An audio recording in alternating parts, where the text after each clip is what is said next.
Right now, a truly remarkable story. I read this in the National Post the other day, and the story begins like this. Anne Weiszmann had a fascination, or has a fascination, for Raoul Wallenberg, the Swedish diplomat credited with saving tens of thousands of Jewish lives in Nazi-occupied Hungary by issuing them bogus Swedish identity papers, or Shutz-Passes. Miss Weiszmann's interest in the man is understandable. Without Mr. Wallenberg, there would be no Anne Weiszmann. She's the daughter of Wallenberg Jews and a consumer of all things, academic talks, articles, books, and movies related to the Holocaust hero. And so it was on a recent evening in Toronto she attended the screening of a film dedicated to the great man, at the conclusion of which event organizers informed the audience that Canada Post had issued a Raoul Wallenberg commemorative stamp on January 17th. So Miss Weiszmann, as Joe O'Connor wrote, rushed out to buy a couple of booklets, tossed them in her purse, pulled them out later to take a closer look, and practically fainted. The stamp features Mr. Wallenberg and a Shutz-Pass, and not just any Shutz-Pass, but one belonging to Judith Kopstein, age 14 in 1944, age 83 now, and more importantly, Anne Weiszmann's mother. Anne couldn't believe it. Neither could her mother, Judith, a retired structural engineer, Winnipeg resident, and transplanted Hungarian Jew whose Shutz-Pass, with picture included, is now immortalized on a stamp honoring a man she regards as the greatest man of the 20th century. On the line with me right now, Judith Weiszmann. Mrs. Weiszmann, first of all, thank you so much for joining me tonight. It's my pleasure. When your daughter Anne showed you that stamp, just how shocked were you, Mrs. Weiszmann? I was very much shocked. What are the chances of that ever happening? I was amazed. I think that's a very good way to put it. I mean, it's just, when I saw the story, when I read the story, I said, this is really, really something else. And so to be in your shoes, I just cannot imagine how you feel. And you told the Post that Wallenberg was fearless. He saved people's lives, risked his own life, and having a stamp of him is natural. But to have your picture on it, again, is something that is completely unexpected. What are family, what are friends telling you about this, Mrs. Weiszmann? Everybody was surprised, and they all asked the questions, how come my picture was chosen? And I really don't know. I only have one guess, but I'm not sure that's correct. A number of years ago, there was a unveiling of a statue of Wallenberg in Toronto, in Earl Beals Park, and my daughter notified us about it, and we replanned our trip to coincide with that date and to be present at the unveiling. And we found out that Raoul Wallenberg's half-sister Nina was to attend the unveiling, and we discussed with my husband, who was also a Wallenberg survivor, that we are going to make good copies, colored copies of our Shutz-Passes, and present it to Nina, Raoul's sister, and say our thank yous to her, in lieu that we cannot say a thank you to her brother. And so it happened that we met Raoul Wallenberg's sister and handed over to her the two Shutz-Passes, the copies of which, and also some letters, personal letters, which Wallenberg wrote to my father in 1944, at which time my father was working with Wallenberg in the Save the Jews program. And later on, maybe 2-3 years later, I got a phone call from relative from Hungary saying that, guess what, there was a reporter in Stockholm and visited Mr. Wallenberg's sister, who complained bitterly that the Swedish government didn't do much for his freedom when he was in Russian capture. But she felt that if nobody else, she will make a Wallenberg little museum in Sweden. Okay. And she made a little visit in that part of her house with the reporter, and he was going around with his video camera on the walls, and suddenly my Shutz-Pass appeared on that. So that was probably or most likely the Shutz-Pass which I handed her at the unveiling of the statue. So my guess is that maybe this is the basis of the Shutz-Pass, which was used for the stamp decoration. And then my son, who is sort of an expert in finding things on the computer, came across a Swedish stamp, which also bears Wallenberg's photo, and in the left upright corner, it's my Shutz-Pass picture at age 14. Wow. But you never expected this to wind up on a stamp. Oh, I never expected that. It's really something else. And as the story in the National Post pointed out, Canada Post bought the rights to the image from an image bank.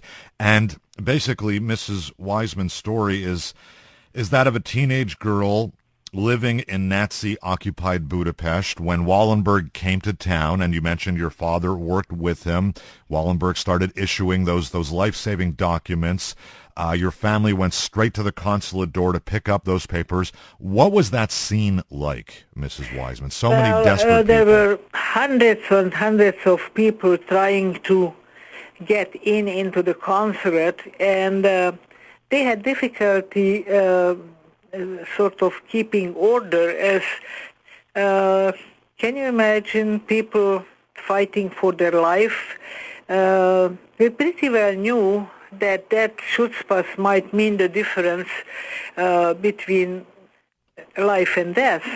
We were supposed to be being deported, and the hope was that if we get those Shutz-Passes, we are practically granted temporary Swedish citizenship, and by getting that, we are not under the rules, anti-Jewish rules of the then governing Nazi regime in Hungary. And if you're just joining me right now, I'm speaking with Judith Weiszmann, who is a Holocaust survivor, and she's settled in Winnipeg, made a life for herself and her family after the war. And what makes her story quite unique is that her image is featured on a stamp that honors Raoul Wallenberg. And as I mentioned before the break, Mrs. Weiszmann, you actually met him once, did you not? Mrs. Weiszmann, are you there? I didn't understand the question. I say you met Raoul Wallenberg, is that correct? Yes, I did. I was in my father's office they called it Department B of the consulate, which specifically dealt with the Shutz-Pass questions and with people who were taken away, and they were trying with Wallenberg's help to rescue them. And while I was visiting my father, Wallenberg did come to my father's desk to ask him some questions, and my father introduced him. But it was just a short handshake and me being introduced by my father that this is my young daughter, Judith. And never did you imagine what he would have accomplished, what he would have meant to you and your family, and to so many other people as well. That's right. Well, Wallenberg was my hero and is still my hero for the rest of my life, as I don't think I would be talking to you or anybody if it would not have been for Wallenberg, as not even did we have the Shutz-Pass, but we were in hiding for a short while with my mother, not knowing at that certain day whether or not the Hungarian Nazis will accept the Swedish documents. And but somebody reported on us, and we were taken to the Hungarian Gestapo, and a couple of days later taken to the railway station to be deported. Fortunately, the chauffeur of the truck which took us there sabotaged, and we had defects of our tires several times. So there was a delay, and by the time we arrived to the railway station, the train left, and we were supposed to be taken back again to the railway station next day. But to our big fortune, next day, somebody from the Swedish embassy arrived at the Hungarian Gestapo headquarters, asking if there were any Swedish citizens. And one of the not so anti-Semitic policemen said, yes, there are a few. This was my mother and myself, and they let us out, and we were able to go back to the international ghetto. You stayed in Europe, though, after the war. Is that right? Yes, we stayed there after the war. We had some older relatives who would have been hard to leave the country with, and we regretted that very much. However, in the meantime, I obtained my engineering degree in Hungary and met my future husband there, who was then a graduate engineer. And in 1956, the first possible occasion to leave the country we did. We did go to Austria through the minefields, arriving at the Austrian border, and shortly thereafter we obtained engineering jobs in Austria and asked for Canadian immigration, and waited for our immigration papers, and were lucky enough to have engineering jobs during the entire waiting time.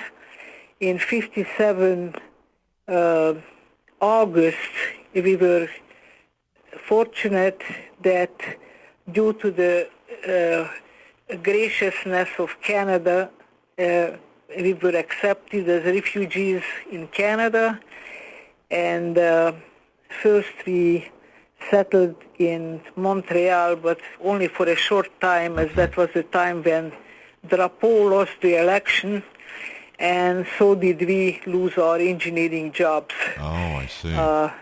And that's when we moved to Winnipeg.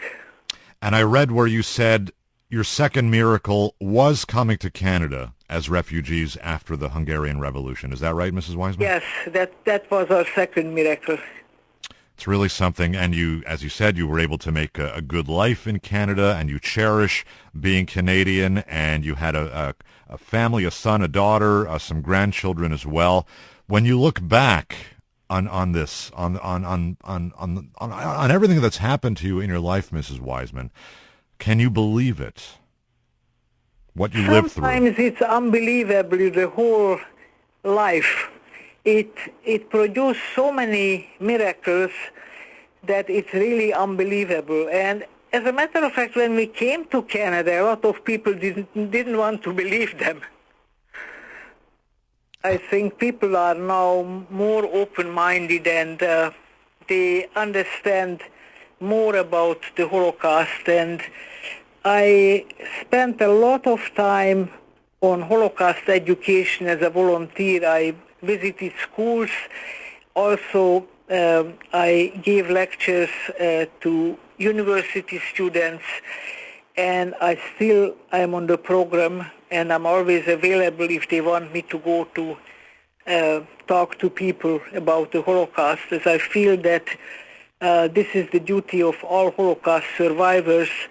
As long as we live, we should try to tell people our stories, and that is our fight against those who are trying to deny the Holocaust. Well, I was just going to ask you how much it must pain you to hear people since the war that they don't believe that what happened actually happened.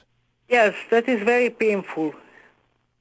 And it's even painful for me, who was lucky enough that due to Wallenberg's action, I was not deported. Can you imagine how it pains people who barely came alive back from Auschwitz? Of course. It's like I said at the outset, it's really a remarkable, remarkable story. Mrs. Weiszmann, thank you very much for your time this evening, and I just really appreciate the fact that you joined me this evening on the show. I thank you too. Judith Weiszmann of, well, now Winnipeg. And again, her image is featured on that stamp honoring Raoul Wallenberg. I'm going to put up a blog a little later after the show with her story. You can listen to it again if you like, tell folks about it, and you'll see the actual stamp itself. You're also going to see what Mrs. Weiszmann looks like these days, 83 years young.